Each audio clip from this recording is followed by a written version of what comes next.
This the link up. This the link up. This the link up. Welcome to the link up. This the link up. This the link up.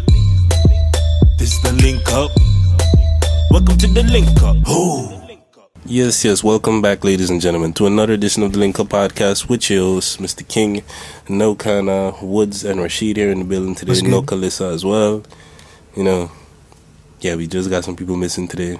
Some sickness and, other undisclosed reasons. And yeah, we all here today. The three compadres. Yeah, trying to give y'all an episode today. And, obviously, as y'all can see, there's no guest today. So it's just us talking about what all happened in the weekend. Whatever else we feel like talking about. Is that our new title, The Three Compadres? I don't know. Whenever it's the three of us, yes. All right. Has this happened much before? Cause I had the three of us on a vibe before, but yeah, this is the second time maybe. I think the second time probably.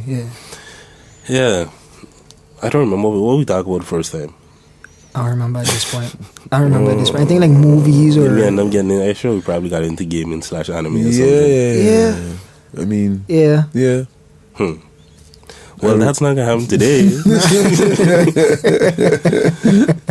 And yeah, I think it's clear y'all can tell I'm a little bit under the weather, and yeah, my voice just don't sound the way it's supposed to. Got a little extra nasality to it today, but we trying to push through. Hopefully, I don't need to blow my nose and not let on camera or whatever, because it's not pretty. I don't think y'all will enjoy watching or listen to the sounds of it and all of those things, but who knows? I can't control where it goes. At this point, you can't do nothing about it. Yeah, sickness is what it is. I'm going to try to, resist the urge anyway. So, what are we going to get into first today? What's on the docket? I feel like you could explain a little bit where some of your tiredness might come from. I assume that to be like Jamrock from yesterday. Well, it's part of it. Well, this whole week was a little crazy in the sense of since Thursday I've either been playing or out or a combination of both. So Thursday I had to play at Summer Breeze, and then I went to an after party in Bittersuit. Friday I had to play in Escape, and then I went to an after party in Bittersuit. That's a sense in the trend here. Saturday there was a private party. I had to play. Then I got home. Oh, you didn't go to Bittersuit. Okay, that's good. I was offered though, but I declined because I don't want to make friends with the security guards like that. And yeah, the culmination was Sunday. We went with a big group to Jamrock. How was it? Yeah, Jamrock was good, man. It was a vibe. A lot of good food, a lot of good music, a lot of good people. Was that your first time there at that festival? Yes, my first time in Jamrock Festival. Who were some of the people who were performing? Amati. Memorable ones you remember? Amati, because I know his songs. Get low on me. Yeah. I don't remember the rest. But I know all the songs, and that's the thing. Pious by. The only performance he remembers is the one that he actually knows, like the homie. Yeah.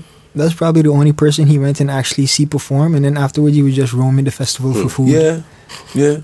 No, but honestly, I wasn't really paying attention to the performances, but the music. I know, there was certain music that was played on the main stage, and I was vibing to that. But I was more focused with the people around me than looking at the stage. Because when I go to a festival, I don't really go for the artist that performs. I just go to hear the music that I want to hear.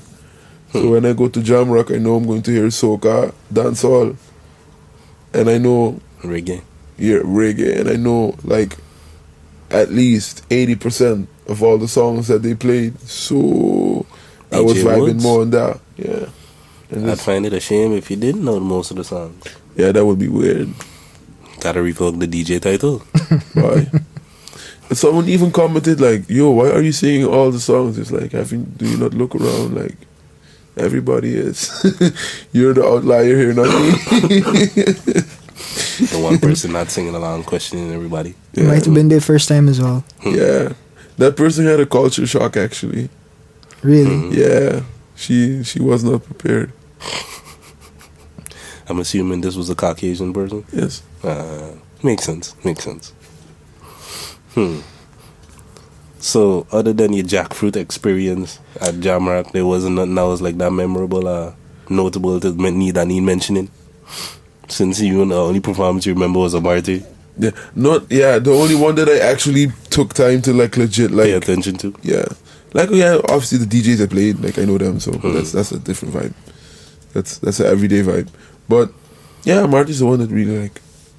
I just trying to think now, like if you were in a pitch meeting and you're trying to sell somebody on going to Jamrock 2020, based on your 2019 experience, like what would it be? Yeah, what's the selling point? Look, it's do like, you love cool vibe? Do you love good music, good food?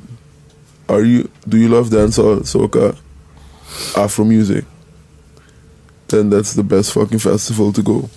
Like, if you don't love that type of music, then yeah, I can sell you anything. I can sell anything to you. But if you want to feel like you're somewhat in the Caribbean, surrounded by Caribbean people, with like-minded people, with people that know the music and know how to dance, that's a very important part. Then Jamrock is your festival. It's the place to be. I was contemplating it. Like, in the days leading up to it, I was actually contemplating maybe I should buy a ticket. And then I look at the ticket prices, and I mean it's not too bad. But I was like, do I want to go? And then I decided not to. And now you're sick. Yeah, I think that kind of played into it because, I mean, the sickness really hit me like, what, today's Monday? Mm-hmm. Probably Saturday is when, like, the sore throat and different things was assaulting me. And then yesterday was just blowing my nose the entire day, literally, pretty much. Yeah. And now, I mean, like, it's starting to let up a little bit and I could just, chill. I need to blow my nose every 3 seconds. Like, it's more like a little more dispersed. Yeah, Okay. I know how it goes. Yeah. Been drinking your liquids? I got a water bottle right there and thing. I never drink so much tea like last night and yesterday in general. Like the amount of tea I was drinking was crazy. And there was a lot of people sick now though. Like I don't know, it seemed like the cold or flu is going around. Yeah, it's a drastic changes of weather from going from really hot to really cold. Yeah. From sometimes being hot and then going cold and like in like 2-3 hours. This is the weather that makes you sick. It's like your body. Some people just either their body can't handle it, or it's just like maybe you had a day where your immune system was not to its peak performance, and then it just catches you off guard. Yeah, I think that's part of the reason with me. Cause like I ain't even gonna lie, for the past like maybe week or 2 weeks, I've been eating like super trash, where it's just been like, okay, pizza today, pizza tomorrow, pizza the day after. 3 days straight? Like, goddamn. Probably longer.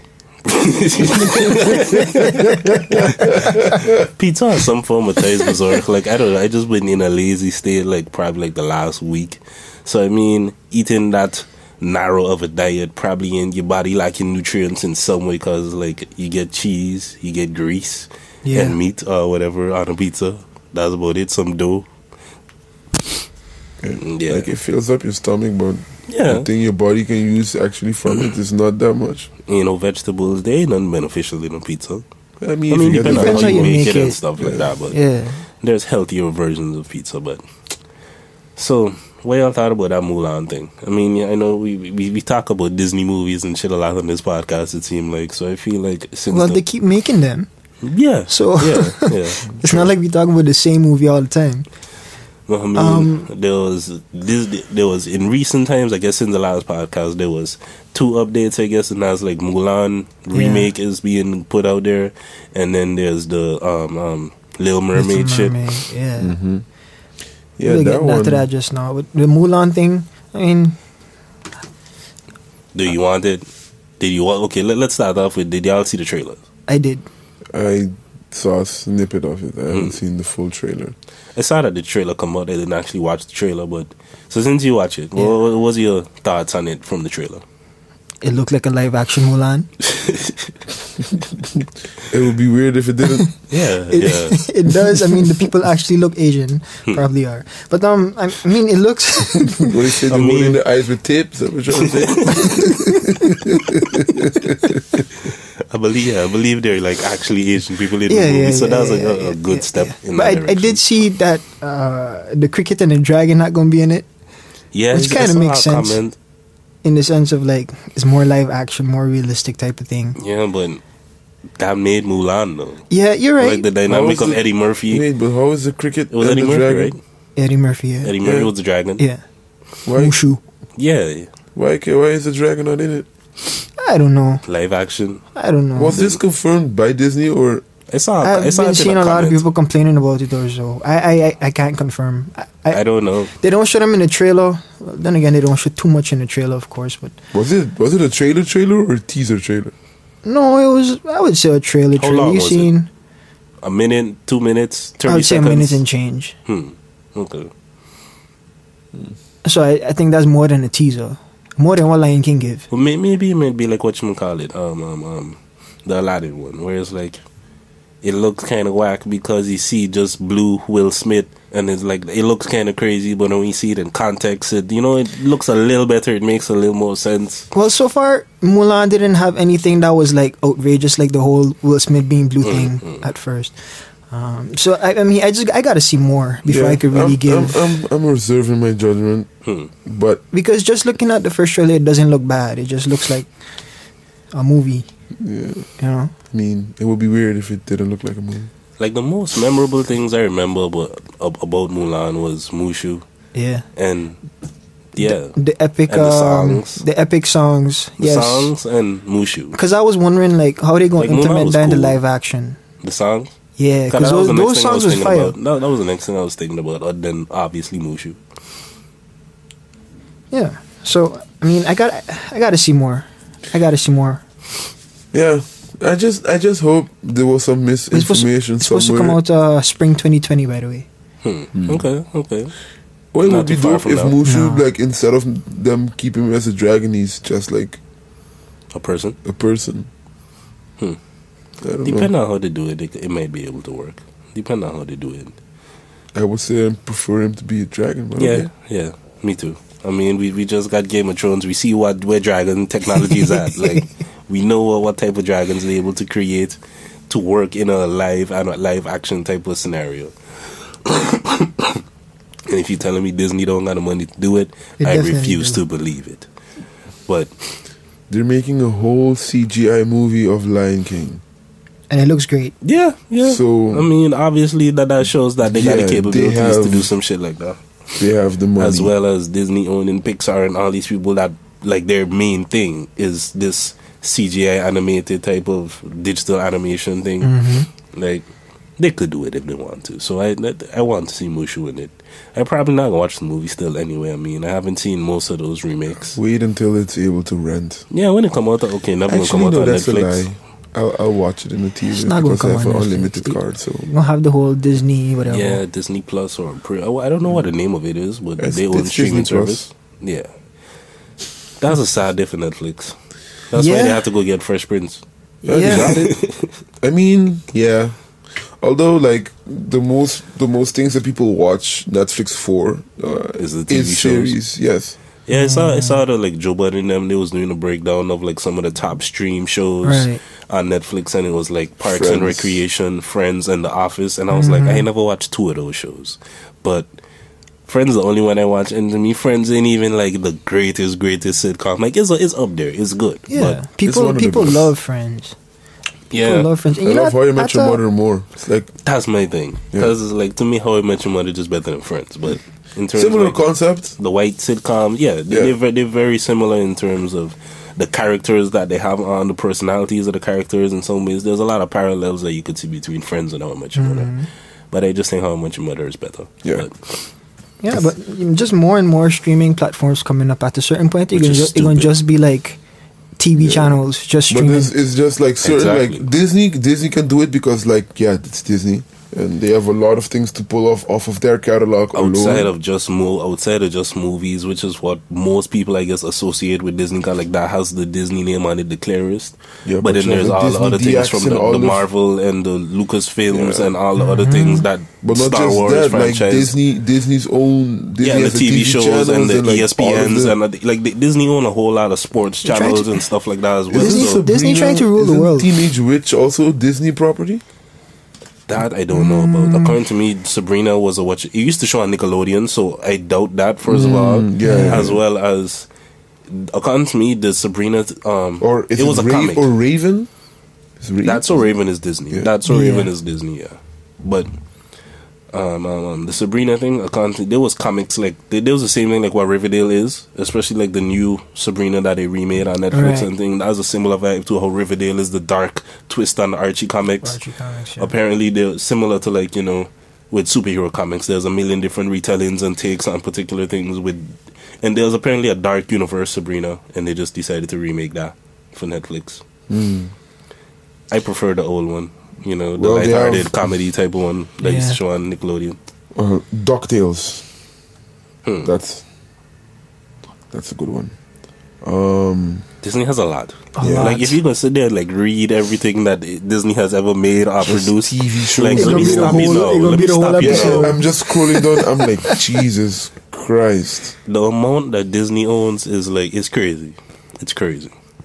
I mean, they're one of the big 6 media companies and stuff. Their revenue yearly is like a couple billions. They bought Fox. That's what I'm saying. Fox has their own sports and news and different things associated with it. But ESPN and all of those things. Like, they own a lot of some of the larger companies that also own a whole bunch of shit underneath them. And because of that, it's just like Disney will stay winning. They're trying to monopolize, yo. Yeah, so one needs to break them up, actually. I don't know about that.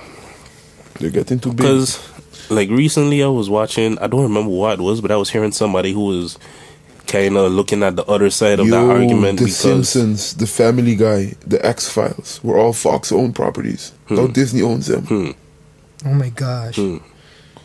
So no more Family Guy on Netflix? Oh, they better not. American Dad. They better not. That's Arrested Development. Like Disney pulling all of it content from Netflix and shit because it's putting it into its own thing. Futurama. King of the Hill. The Bernie Mac Show. House. A whole lot. A whole lot. Yeah. I forget what it was that I was watching / reading, basically where somebody was breaking down like the other side of the whole breakup, because you know they was talking about breaking up Google specifically, and then this person whole take on it was that it may not necessarily be the best thing because it just makes it the way that a lot of these things does work in reality when it comes to the breakup. And they had given the example, I think this was Hotep Jesus. Yeah, he was a guest. He was a guest on the Joe Rogan podcast. He's a dude from like Black Twitter, who's known on Black Twitter and stuff like that, and being like somewhat pro-Black conscious community type vibes. And I think it was he that was breaking it down, but somebody on the Joe Rogan podcast was breaking it down, giving the example of Standard Oil, which was, you know, one of the largest monopolies. It was the wealthiest monopoly at the time. I don't remember exactly when, maybe 50, 100 years ago. But this was like the start of the Rockefeller, their wealth and their fortune and stuff like that. And then they got hit with some antitrust laws and then it was forced to break up. And it just so happens that now it's just like Exxon, Mobil, BP, a couple other it's just like, it's the same people it's still attached to, because it's like, well, you know, my stepbrother or whatever, he running this part of it, and it just kind of makes it harder to trace who is accountable for what, and it just, like, it may not necessarily be a good thing. It depends on how the breakup is done and what kind of, I guess, rules is implemented to try to break up Google. If you were to go about doing it, that would make it whether it's effective or not, but I think it just depends on how dependent, like, life, like for example, Facebook is offering too many stuffs, and it has a monopoly, especially when it comes to how news and media flows and how it gets to people now. Facebook has a big monopoly of that. I mean, something that was made super clear when they had the little shutdown not a couple days ago, whenever it was, when WhatsApp wasn't functioning, IG wasn't functioning, Facebook wasn't functioning, and then you realize Facebook owns all three of exactly. So, like, when Snapchat it comes people to that, was bragging at that moment. All the people who still use Snapchat was bragging. They felt like, yo, we winning now. For like a day. Yeah, pretty much. That was it. And now they're back to being irrelevant. Yeah. But yeah, when it comes to that, like, the amount of information that Facebook just gets off of us, and they sell it, like, data. Like, something needs to happen. I am not the smart guy, but I mean, I'm not a tech guy, so I can't really go too deep into that. But something needs to happen. Facebook has too much control over how information gets to one person to the next. And they pretty much own the social media generation. The only thing that's stopping them, like Google, is the only some reasonable competitor with like YouTube and stuff like that. But I don't know. Like you say, I don't know what necessarily the solution is, or what the answer should be to the breakup of Facebook and stuff like that. Or just other monopolies. Because it's just a fucked up situation where like you get so big that you just have the ability that whatever is the new tech startup that could even potentially rival you, maybe take away a little bit of your market share, you buy them. Yeah. Yeah. Depressing stuff. Do we have some more depressing news? Wait, before we get to depressing news, if you have it. Discussing Disney, and then we went off on a tangent. Like, what happened to Little Mermaid? I was just about to bring it back to that. What y'all thinking? What y'all think about that? She black now. Relax, people. It's a live action show. Usually shows get whitewashed. Well, guess what? It's our turn now, niggas. So we blackwashing shows. Black Twitter seems to be on your side as well when it comes to that. Just like for example, what was this Asian cartoon show that they made into a live action? Ghost in the Shell? Yes. Mm-hmm. Wait. What her name was? I forget the white lady. But anyway, ain't important. Black Widow. That's not her name. Yeah, but I mean, if I say that, you know who it is. Yeah. No. Isn't it something Anderson? Anyways. No, it's not, right? No. But I try to remember the actress name, but anyway. So yeah, feel our pain now, people. Yeah. To me, as I've expressed my opinion on these type of situations before, to me it's just like I'm in the camp of those people who feel like it's lazy. It's not necessary. Yeah, I feel like, I mean, I've kind of stepping away from that a little bit in the sense with all these remakes, because it seemed like, well, what are my opinion on it? It ain't gonna stop the amount of remakes that coming out, and it's like either you watch them and you hate on them forever, or it's like you just accept that it is what it is type of vibe, and this is the wave of what type of movies you're making now. Yeah, but I mean, the main issue is not that is a remake of it. No, the main thing is they should change an Ariel to a black chick. Yeah. Got Halle Bailey from Chloe and Halle from Grownish. Right. If you're unfamiliar, wanting to play Ariel. They cast her to play Ariel. And it's not that big of a deal to me. Like, this topic fits in exactly with like the Chris Brown shit. Whereas, like, this is unnecessary outrage. I don't know what happened to y'all. Like, people just need to chill and, like, move on. Like, it's not that deep. It's not that serious. But, yeah, I like Chloe and Halle. You're getting bigger roles. You're getting them Disney budgets and stuff like that. I'm all for it. Seeing, black women flourish and stuff like that. I'm all for that. So, go ahead. But I just think, yeah, y'all could have created some shit new and... some new black character. Yes, tell new black stories. Yeah. Tell unheard things that we just don't need a whole bunch of remakes of everything. That's the only part where I feel like it's lazy. But I ain't mad at it. I understand why they why are the remakes happening now? Because we are at an age now where nostalgia really plays a role, and that's why they're remaking all the movies that we saw when safeness. Like, that's part of it, but it's also safeness. Like.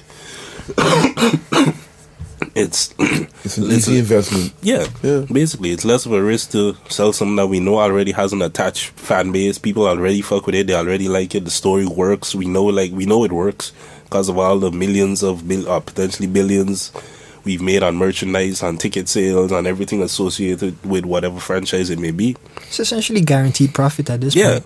That's all it is. And I, that's why I say, like, I get it, I understand it. I mean, I remember watching an interview with Bob Iger, who was the CEO of Disney at the time when I was doing a project for school on Disney, and particularly looking into their company structure and all of that. He made it pretty clear that the direction the company was going in is looking into branded content. We trying to own a bunch of franchises and characters and stuff that have these fan base attached. That's why we went with Marvel and Lucasfilms and all of these other things that we know it's guaranteed wins. We just own the stuff and create, because we already got a great machine in the sense of when you go to Primark and places like that, the amount of Disney related merchandise and things you're seeing in those type of stores, like the Disney brand just so huge into resorts and everything that they do.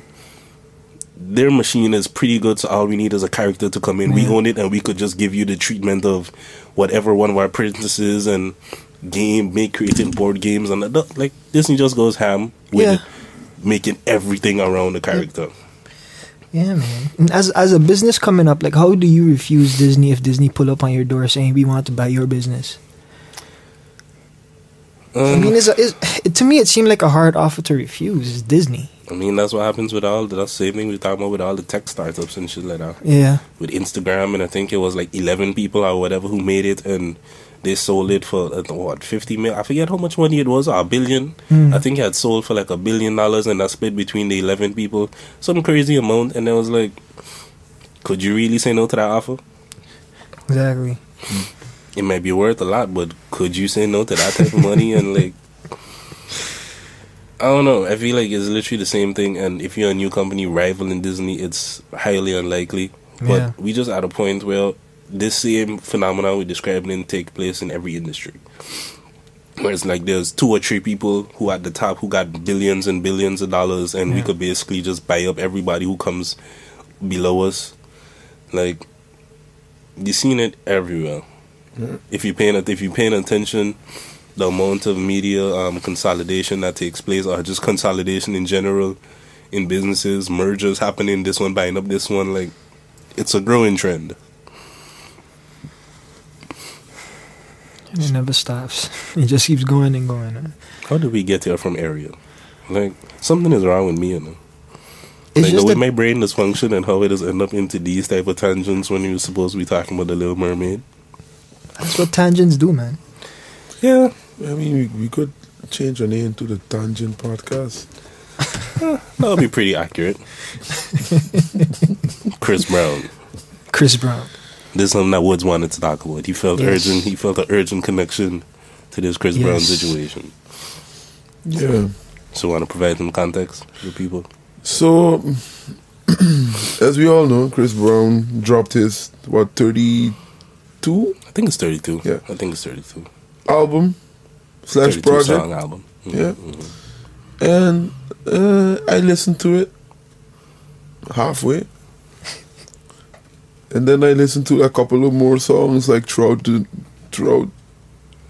days. And then I ain't forming the sentence correctly, but I don't care. We understand. And I thought, it was good, nothing really bad with it. Then I went on the internet. It's always the internet. Yeah. And people were angry. Like, that was going to be my question. Like, where exactly was the outrage, and, like, what exactly was the situation? Because I probably know, Twitter. Like, I listened to the album. I heard the line. I was like, me being me, I mean, obviously, I was like, yeah, I really like the line. But I just kept it moving and continued to listen to the album. And I was like, it's Chris Brown. It is what it is. Like I said in the group chat, he made these hoes in loyal. I don't know what we was expecting from Chris Brown, or how high the bar was for conscious lyrics from Chris Brown. But where was the backlash? Just Twitter? That's where I saw it. Did it seem like it was actually like a lot of people that was outraged or upset about it? Well, quite a good amount. And just for further context, the line we're talking about is on one of Chris Brown's songs. He has a line where he likes black chicks with nice hair, or some black women with nice hair, or some along those lines. Yeah. Women with nice hair, and people upset about him making the nice hair things. And I get it. Like I said, I acknowledge that it's ignorant, but to me, it's like, yeah, it's Chris Brown. I'm not expecting profound lyricism from him in terms of deepness or pro-blackness or anything like that. I feel like nowadays people are just like conditioned to be outraged. Just every day you go on the internet, outrage about something else. As well as the fact that to me the outrage is late. Got an album dropped like 2 weeks now, I feel like, and now people outrage about it. I mean, it's 32 songs. It's essentially 2 albums. I get it. The length of 2 albums. It's literally 2 hours of listening. Yeah. Like, so I get it. People now are accustomed to having like EPs 7 drop songs with 7 songs. Albums of Kanye. Yeah. All of them 2 minutes, maybe if you're lucky 3 minutes long. Like, people don't have the time to be listening. Knock it out in a half an hour. The whole project. Yeah, and honestly, I don't mind those projects. Like, I certainly prefer those over you got me listening to an album for 2 hours. Like, yeah. By the time I get halfway through, I forget like some of the early songs, and like it's too long of a project to really even have an opinion on. It's like there certainly were some moments when I was like, oh, this sounds interesting. I like this song and stuff, but I remember the name of the song. Like, I remember nothing by the time I actually get to the end of it. So overall, you couldn't really find like... It's good. I mean, if you're a fan of Chris, to me, I feel like I heard more variation on it. I actually tried listening to the one before that, which was 55 songs or some shit. And that was fucking ridiculous. And I felt like it was just a whole lot of the same song. Yeah. At least to me, I felt like it sounded more repetitive than I feel like this one sounds. Because it's still both long, so you're going to have some songs that is like, okay, this just sounds like the same one that you just did. You followed more or less the same formula type of thing. And, yeah, I don't know. Chris needs to just start cutting down the amount of songs he puts on albums. I don't know why you're doing this 32 song thing. Like, who told him that was a good idea? Or man, I understand if you just record a lot, if you just make a lot of songs, but 33 songs on an album, come on. Maybe that's the whole marketing part of it. That the album is 32 songs. You understand what I mean? And it didn't work out on the first one. You feel like, okay, you know what? Let me try it again, but instead of 55, let me trim it down. Let me give you a refined one and give you 32 still. Like, you couldn't do a better job of refining it.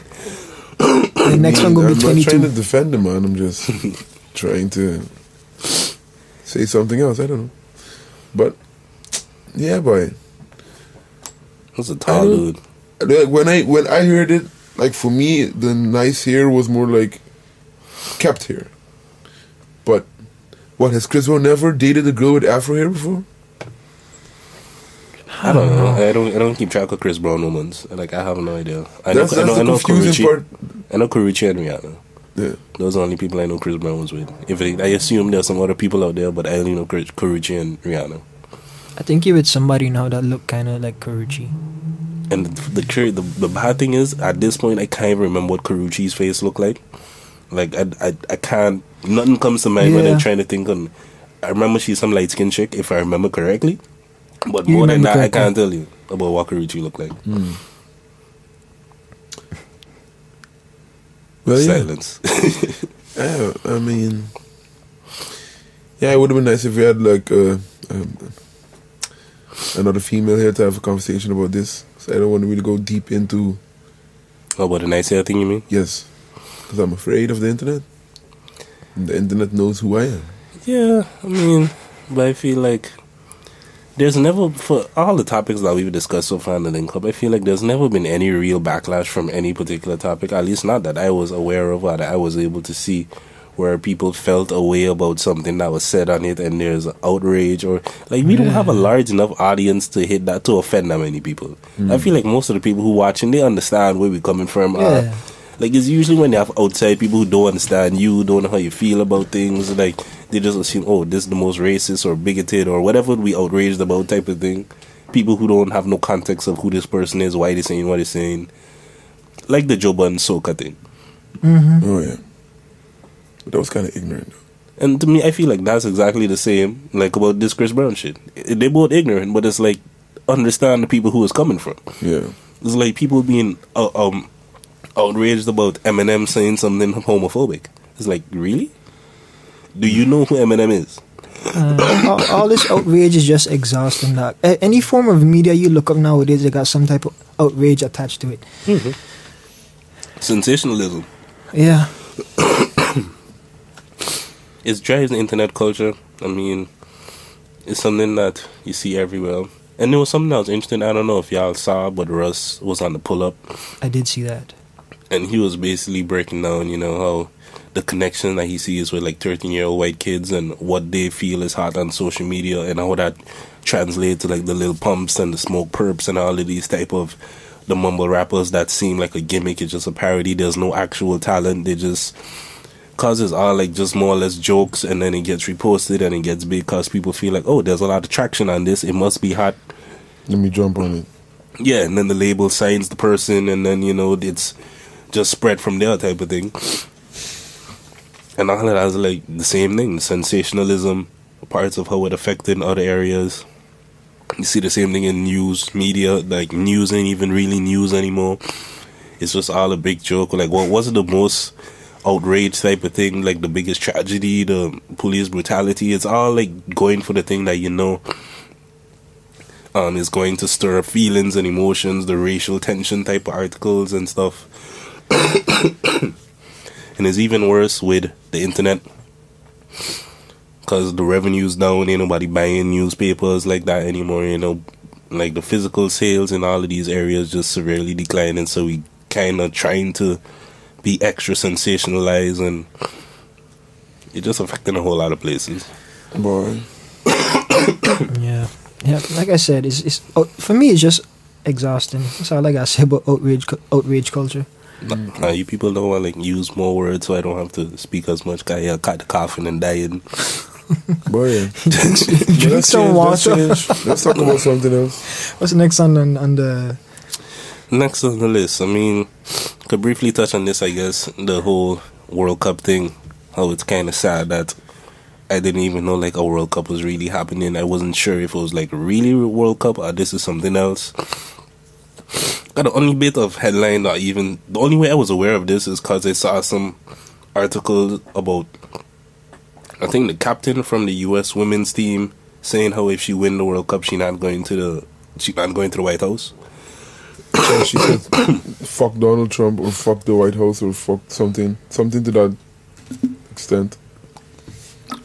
Well, that was the only thing I saw about it, and that's how we knew, oh, the World Cup is happening. Yeah, I didn't know it was like why certain sports, like for example, if it was like women playing tennis for some reason, then it gets way more headlines than women playing soccer or basketball. What do you think the reason for that is, though? Well, I would assume that, especially with soccer, all the emphasis is on the male players. Like, all the media attention usually goes to the male players when the players get drafted to other teams. Like all that, the media focuses a lot on the male players. I didn't even know that the World Cup was going on until I saw the Netherlands are getting results. I thought it wasn't. I didn't even know it was a World Cup. I thought it was just some league, cup, some international type of thing. You know, Euro League or something. Yeah. And then I saw, the US is in it. Oh, it's a world. Oh, yeah. So it's like a similar thing to just the NBA and the WNBA type of thing. Yeah, but that's where I feel like that's kind of why I ask like why you think that is, because to me it's weird how it is true for some and then not others. Because like like you say, with women, men play tennis too.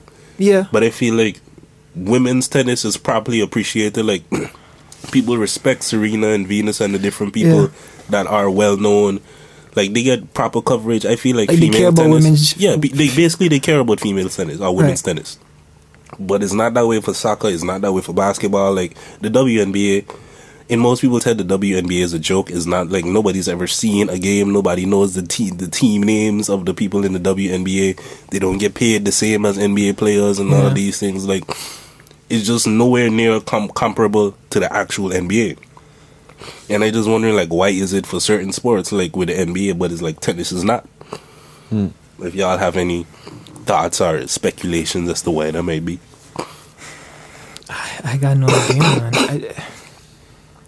I honestly have no idea. Like soccer is one of those sports that just, blown up, just like basketball and just like football even.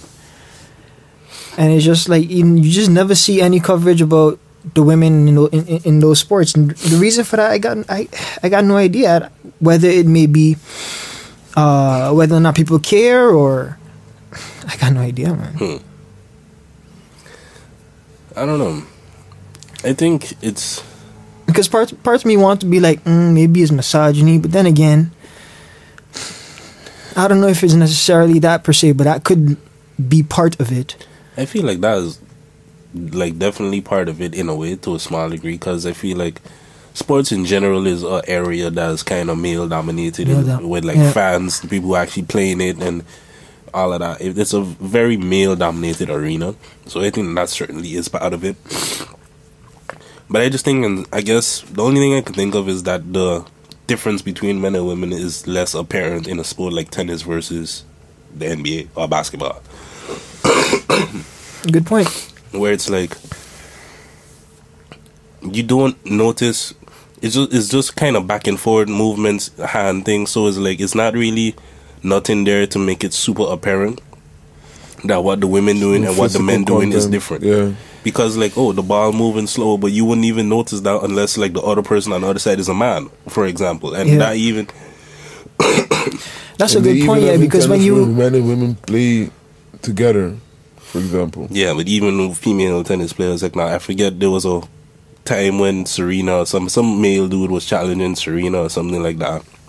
And even her was like, no, I think it actually happened at a point in time that somebody like a top women player had played against a top dude, and how it was like there's a difference. You just don't notice it because it's like it's a woman hitting the ball back. So she's hitting it with more or less an equal amount or a similar type of force and thing. So it's like, this is just how it is. And yeah, you just kind of adjust to it, I guess. Yeah, I mean, I guess you could say like versus just the NBA, where it's like there's a rim that makes it super apparent that these guys dunking and doing all kind of stuff, and y'all just laying up. I guess in certain sports, the women playing do not appeal to like the male fantasy in a sense, and I guess these sports are dominated by males in terms of spectatorship, right? So you have these women doing things, and you watching them as a guy, and you thinking, "There's nothing spectacular about what I'm seeing right now." When you watch basketball, when you watch the guys play basketball, and you see these behemoths freaking slamming a ball down, you're amazed. It appealing to your fantasy there. Exactly. And then when you see the females do it may not be to that level. So I guess that's where the interest might die down then. Is there a female rugby team? Probably. Do rugby? Is there a league? There should I don't be one, know. right? I don't know, but I know a chick who plays rugby here in the Netherlands. Well, that's so I assume they probably into. gotta have like a league or something. I don't know if it's a women's particularly, but I know women do play rugby. So probably in somewhere maybe in Australia they have like professional women's kind of. Australia, New Zealand, like they take rugby. It's a little more serious over there. I know like it's a bigger part of the culture than maybe other places. But I have no idea. That would be something to look into. Women's rugby? Why you say that in particular? Just a bunch of girls jumping on the water. I don't know. It's just interesting to watch. I mean, have you ever watched the LFL? No. You can have fun when you go home and Google that. Are you familiar with what it is? I know what it is. Honestly, it's super ridiculous. It's the epitome of misogyny and all of that. Yeah. But it's a football league where they wouldn't play lingerie football league. Okay, no. Yeah, and it's a thing. They got helmets and stuff. It's just like economy helmets and a certain amount of pad, but it's just like up underwear and a bra is pretty much what they're playing in, with some padded shoulder pads and a helmet. And they're just playing. And it's like it's full tackle football. It's full tackle football. As a man, it's entertaining to watch, but as I said, it's the epitome of misogyny and all of these things. 100%. It's like, wow. It's even for me, it's like, this is a little ridiculous. I've watched it, that's why I know what it is. But it's just still a little ridiculous. Because, I mean, it's like these is real athletes. Like a lot of women who really playing, I feel like they take the game serious. To them, it's just like football, but this is the only avenue for female football on a somewhat professional level. And it has to be that, okay, it's super degrading, let's just be in underwear playing football type of thing, being like appealing to all the... Is there any logic under the playing in lingerie? Entertainment factor. Yeah. No, I mean, do they try to like, do the commenters, oh yeah, she has this brand on, this brand supplies, Do they do that? a cushion for what? Like, I never watched like an actual game, but I've seen clips and stuff from it on YouTube, and I was like, what is this? Let me try to understand what this thing is a little bit. And yeah, I don't know. It's just Google NFL if you want to learn more about it. Or don't. Yeah. I mean, so I guess for like both ways. the lack of interest in certain women's sports, you could just blame biology. How so? Because like I said, with certain sports, you just don't get the wow factor watching women do certain things as a guy. I heard this was another Joe Rogan podcast guest, but he was proposing the idea that part of the reason why that could be is that we haven't designed any sports that value the advantages that women have. Is like, yeah, good. When you look at football, NBA, it's all physical. Contact sports.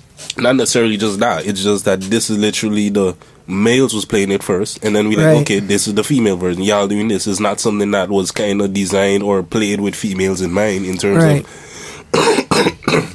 why is the rim 10 feet high when you look at the average heights of females versus males and stuff like that. The rim in basketball is 10 feet, where that might work for the average heights of men, but it's like you could probably lower it a little bit if you actually taken into account the average heights of females, as well as maybe ball size based on the hand size of females compared to men, which I think most of us could agree is smaller as well than most male sizes.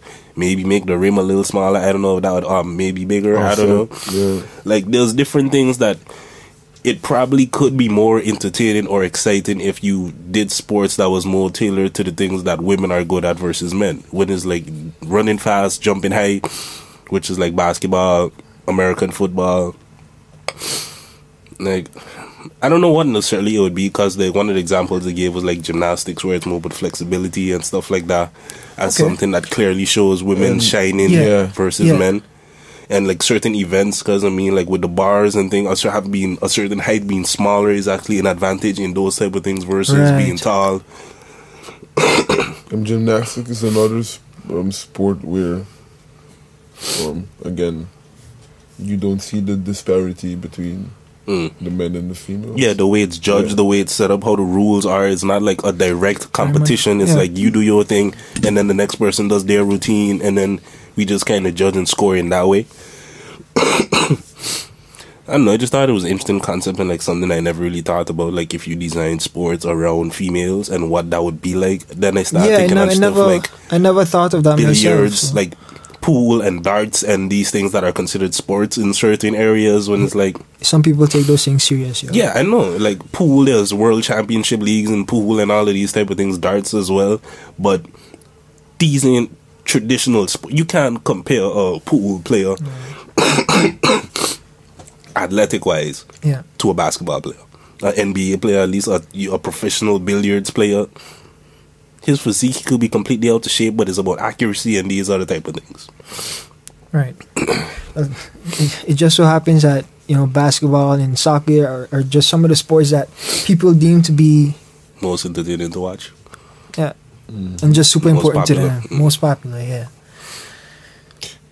I think football is still number one, or like just in general, like soccer, football. Soccer is, yeah, must be. It is. Globally, I mean, just the US don't really fuck with it like that, and that kind of shifts our perception of it in a way. Yeah.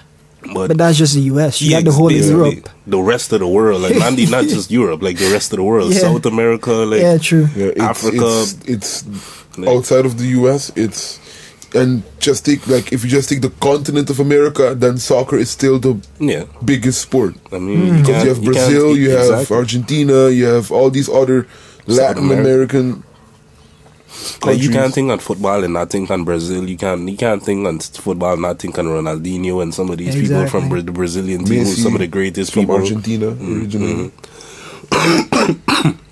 I know. I just think on Brazil like first because Brazil. They just Brazil. won the Worldcup thing. Yeah. I know, but like back when I was growing up, Brazil was the team, the national team. They would just use running shit World Cup wise and everything. Yeah, but people they had a very different play style, but then the world caught up. I remember like just watching Ronaldinho highlights was always something. It's just fascinating to watch this man be a wizard with the football. I was never the biggest football fan, but I could recognize Ronaldinho was a little different to most other people. Like that's very apparent. Yeah. So where do we go from here? I mean, there was a couple other albums that came out, and just want to shout out at least Young Phenom because that's a Samaritan artist. He put out a project, got like 12 or 13 songs or something. The name of it is Heavy Heart, I believe, spelled HVY Heart or something like that. And I mean, pretty solid project. I don't expect much of a review in terms of like I assume that y'all probably didn't hear the project, so not yet, but I have been meaning to. I just haven't gotten to it as yet. But yeah, just want to at least basically give him a little shout out. Dope project. Like I would recommend other people to check him out if you're unfamiliar with smart artists. It's kind of like Drake-ish in the sense that Drake or maybe like a Tory Lanez kind of vibe. He's a R&B-ish rapping guy. He does a little bit of both. He sings and raps, or quite he familiar does with kind of melodic rapping. I feel like is more of what he does because some moments is not exactly singing, but it's somewhere in the borderline there.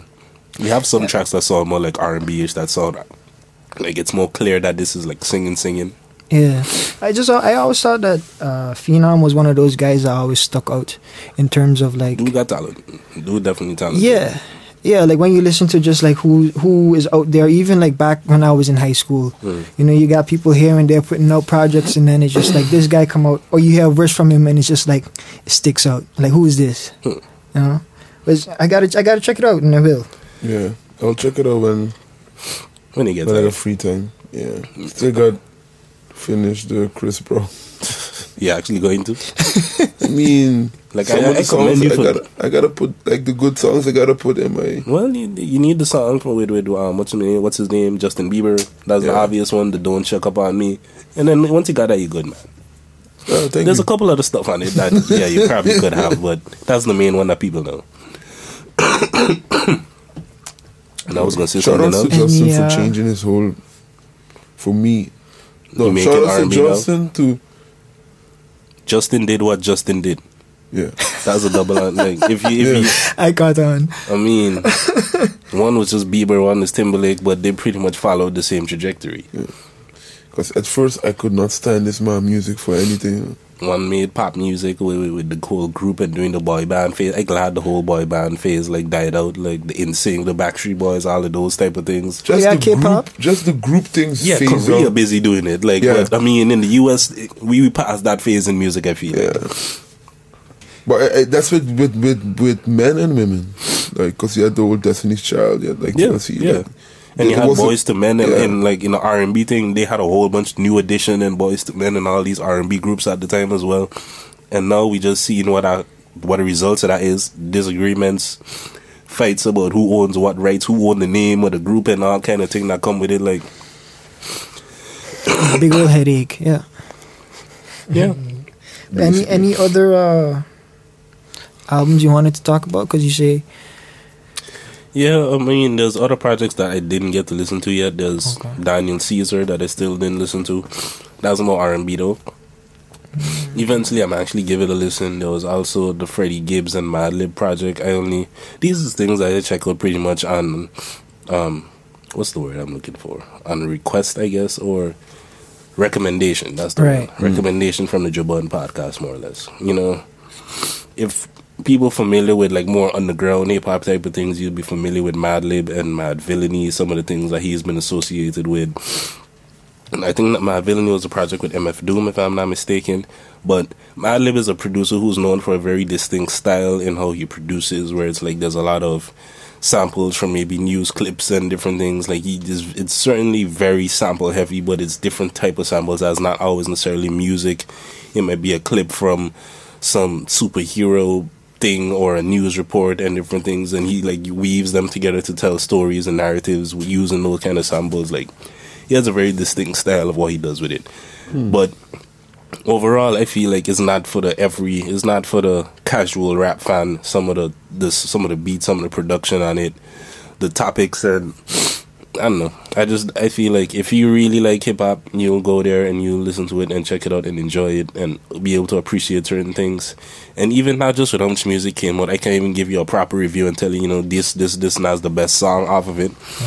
Because of the way I listened to it, it wasn't like properly sitting down looking like, okay, track name this, let me sit down, properly digest it, headphones on type vibe.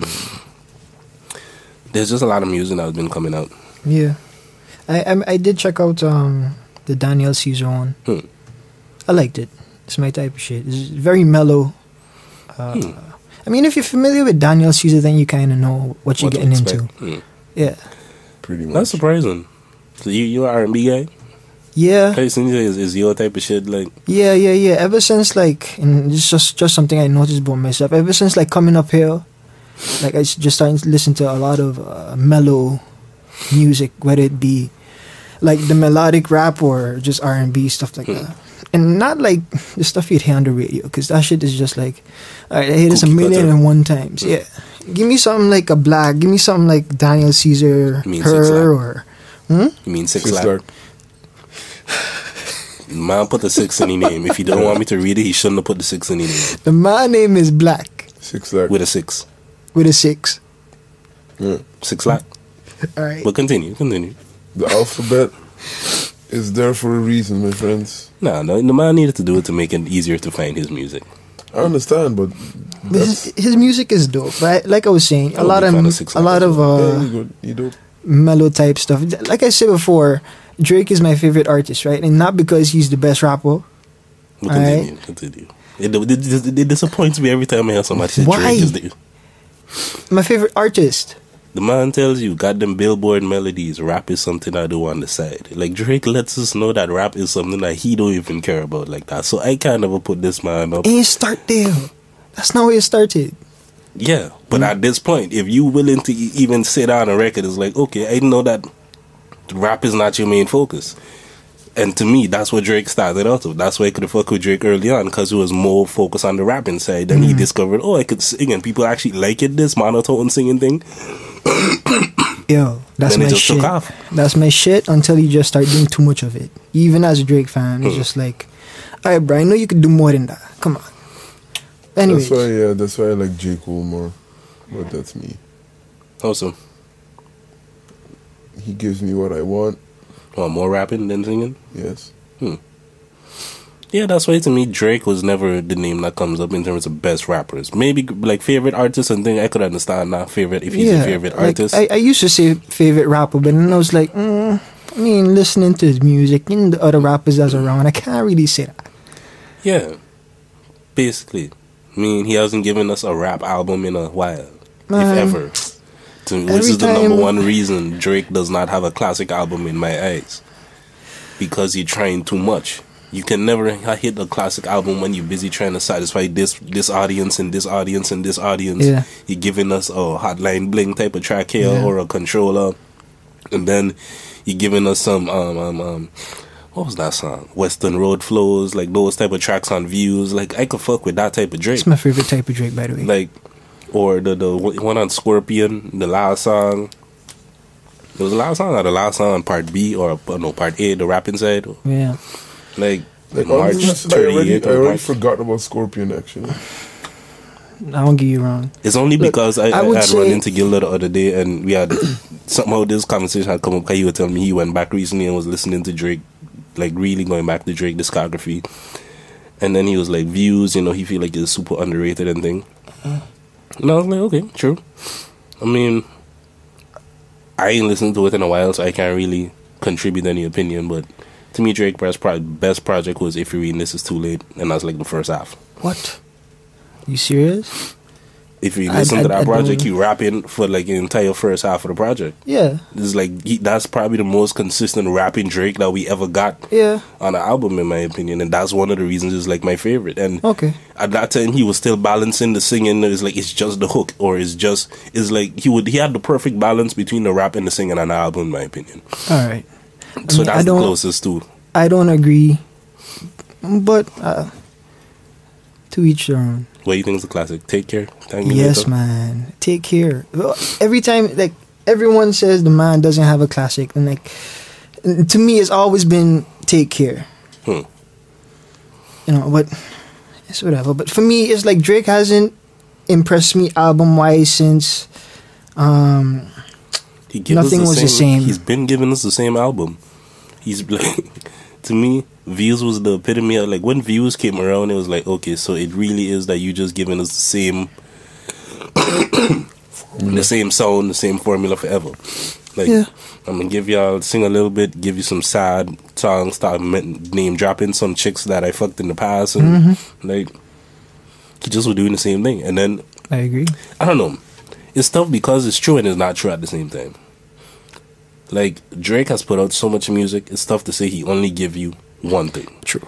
Like The Controller, like stepping into doing the Afro beats and those type of sounds, doing a little bit more dancehall-ish type of vibe, doing the R&B, doing the singing. Drake has done a lot, but it just kind of comes off more or less the same sounding, or at least thematically, like lyrically, is the same themes that repeat in his music all the time, I feel like.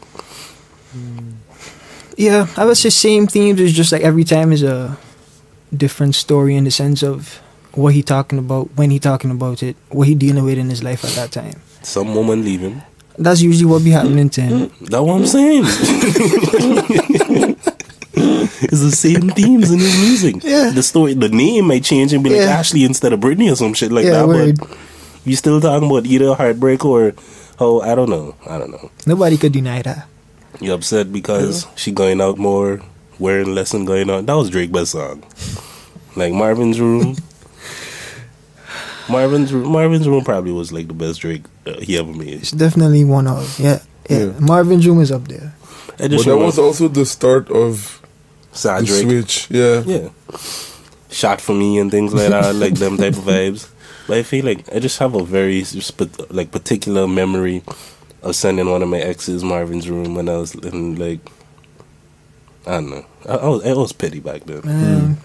Fuck that nigga that you like. You know, she moved on. She was with a new nigga, but in my mind, it's like, you don't really like this guy. You still, like, I don't know. I was feeling the same way at the same time. But yeah. Just at a younger age. In the relationship, so... Yeah. But to me, it just resonated with me different in that moment. I was like, I know you don't like that. Compared to me, come on. I think most guys are like that. Except if your girl goes with a billionaire, then what are you going to do? Then you're like, That song was just perfect when it came out, yo. But I think we should start wrapping up. Yeah, man. I just wanted to say shout out to Pusha T for some reason. Why? No particular reason. Beating Drake? Yeah. Man, root him up.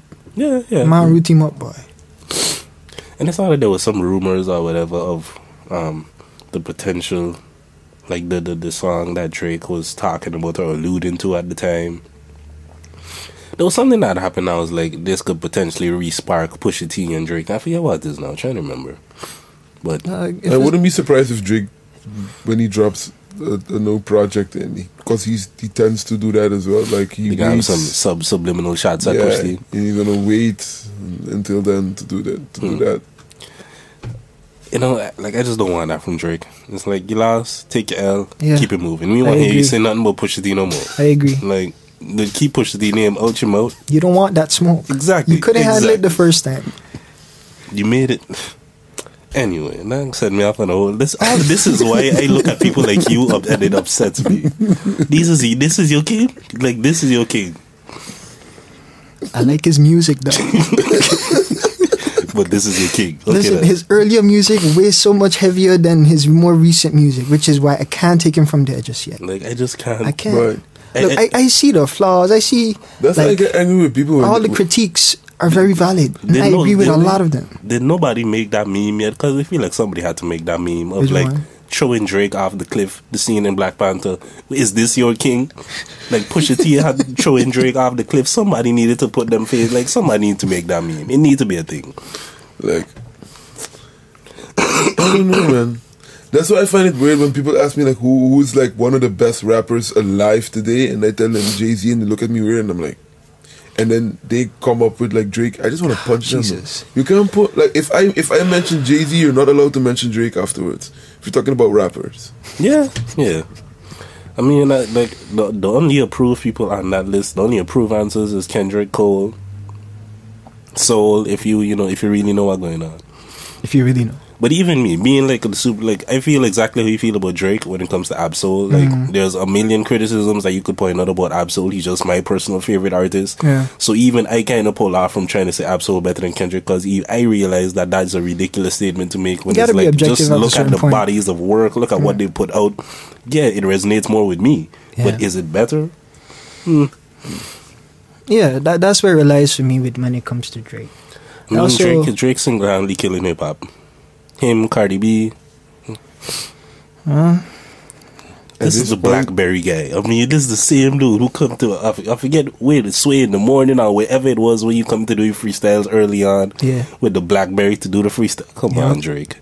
Like, part of the reason why people stopped caring about ghostwriters just made it perfect for Cardi to come along now and completely, this way is it. You're not Drake, wrong.